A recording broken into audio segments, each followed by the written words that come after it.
Hi mga ka-Insta-Review! So bago ako matulog, may importanteng news lang tayo today para sa lahat ng gumagamit ng loans, lalo na sa mga lending apps. So alam nyo ba na plano ng SEC or Securities and Exchange Commission na maglagay ng stricter limit sa interest rate at fees ng mga lending at financing companies? Para sa akin ha, tama yon para protektahan tayo mula sa predatory lending at mapanatili rin na legitimate lenders ay competitive. Kaya nga, kung isa ka sa mga nahihirapang bayaran ang loans o gusto mo lang maging informed, stay tuned dahil i-breakdown natin lahat ng details today. So let's start sa reason kung bakit ginagawa ito ng SEC or yung Securities and Exchange Commission nga. So sa nakaraang years kasi, maraming Filipinos ang natrap sa tinatawag na cycle of debt.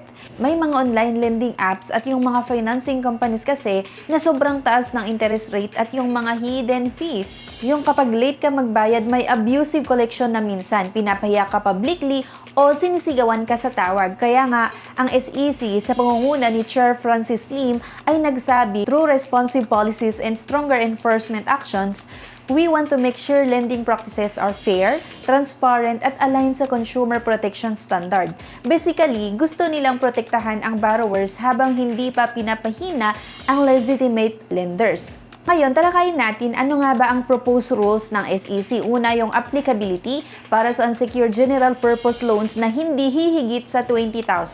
Yung loan terms ay hanggang 6 months lang. Gagamitin ito sa lahat ng loans starting December 1, 2025, online man o offline.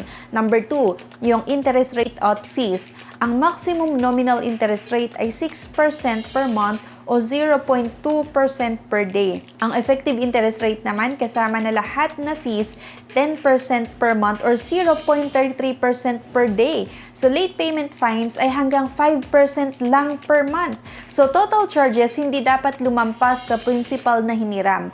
Ang number 3 nga, yung penalties sa violators. Ang fines ay 25,000 hanggang 100,000 pesos sa una at pangalawang offense. Mas mabigat suspension o revocation ng permits kung paulit-ulit na hindi sumusunod. So paano nga ba makakaepekto ito sa atin bilang borrowers? Yung pros, mas protected tayo laban sa sobrang taas nga ng mga interest, less risk nga din ito na matrap sa cycle of debt, mas fair ang loan system lalo na sa mga first-time borrowers o Generation Z. So ang cons naman dito or yung considerations is that pwedeng may ibang lenders na mag-adjust ng products o hindi na mag-offer ng small loans.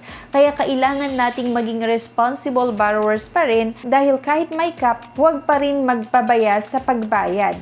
Ang tip lang ay kung nag-loan ka online, basahin lagi ang terms and conditions at i-check kung compliant ang lender sa SEC guidelines. Ang SEC nga ay nag-issue ng draft memorandum circular para sa public comment hanggang November 14, 2025. Kaya bakit nga ba kailangan ang public comment? Para marinig din ang opinion at suggestions ng mga borrowers at lenders para mas refined at realistic ang final rules. Pwede kang mag-comment sa website ng SEC or sa Facebook page nila kung may concern ka o suggestions sa bagong rules. Remember, voice ng public counts sa paggawa ng policy. A little context naman sa online lending industry nga dito sa Pilipinas. So yung annual growth kasi ng online lending ay 28% from 2013 to 2023. Ang Generation Z ang malaking contributor.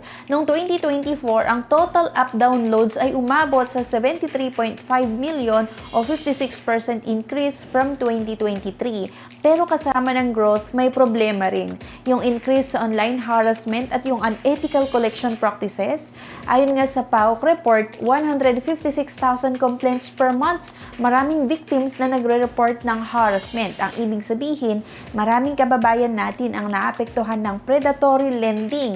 Kaya ang bagong SEC rules ay napaka-importante para sa protection natin, lalong-lalo nga sa ating mga borrowers. Kaya nga mga ka-Insta-Review, ang takeaway natin ay number 1, SEC is taking stronger measure versus predatory lending. Number 2, may interest rate caps na at fee limit para mas fair sa borrowers. Number 3, yung public comments are open. Makilahok kayo kung may suggestions.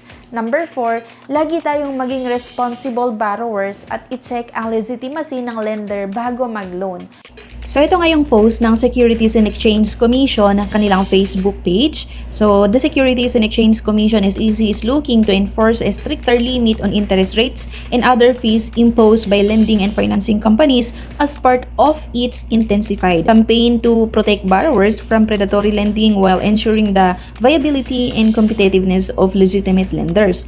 The SEC on October 30 issued for public comments the draft memorandum circular on recalibrated ceiling on interest rates and other fees charged by financing companies, lending companies, and their online lending platforms. Under the proposed SEC rules, ceiling on interest rate and other fees will apply to unsecured general purpose loans that do not exceed the amount of 20,000 and whose terms do not exceed 6 months. The regulation will cover all such loan contracts entered into, restructured, or renewed beginning December 1, 2025. Lumabas nga din yung news na ito sa Inquirer.net. So, SEC acts versus predatory lenders ICE rate cap.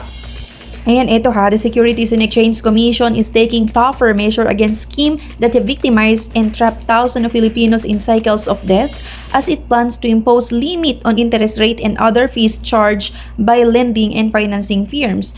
Kung mapapansin nyo, under the SEC proposed rules, the ceiling on interest rates and other fees will apply to unsecured general purpose loans nga with a maximum amount of 20,000 in terms of no more than 6 months, and this will be an update to the 2022 policy that only applied to small personal loans not more than 10,000 and payable up to 4 months. So ito pa ha, the proposed lending guidelines would put a maximum nominal interest rate at 6% per month. So di ba 6% per month lang or about 0.2% per day. The effective interest rate including all other costs and fees would also be limited to 10% per month or about 0.33% per day. At pwede naman sa late payments or non-payment on outstanding scheduled amount due, lending and financing groups may only enforce fines of up to 5% per month. Diba? So maganda sana ito kung talagang susundin ng iba't ibang mga loan apps nga. The SEC will also limit total charge to the amount borrowed.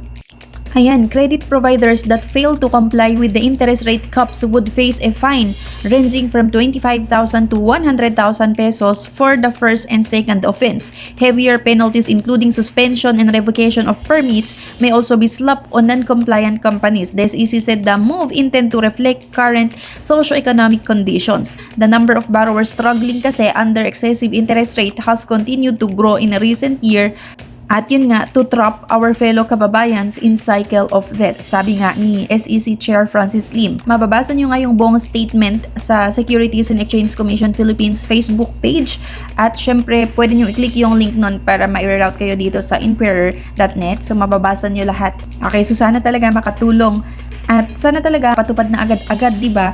Kasi malaking tulong ito para sa ating mga borrowers. So ayun nga mga ka-interview, good news na naman ito sa atin. Kaya maraming salamat sa panonood at kung nakatulong sa iyo itong video para maunawa ang bagong SEC rules, share mo na sa family at friends mo para sila rin ay maging informed. So remember, protection comes from knowledge. So stay smart, stay safe sa pag-loan. Bye!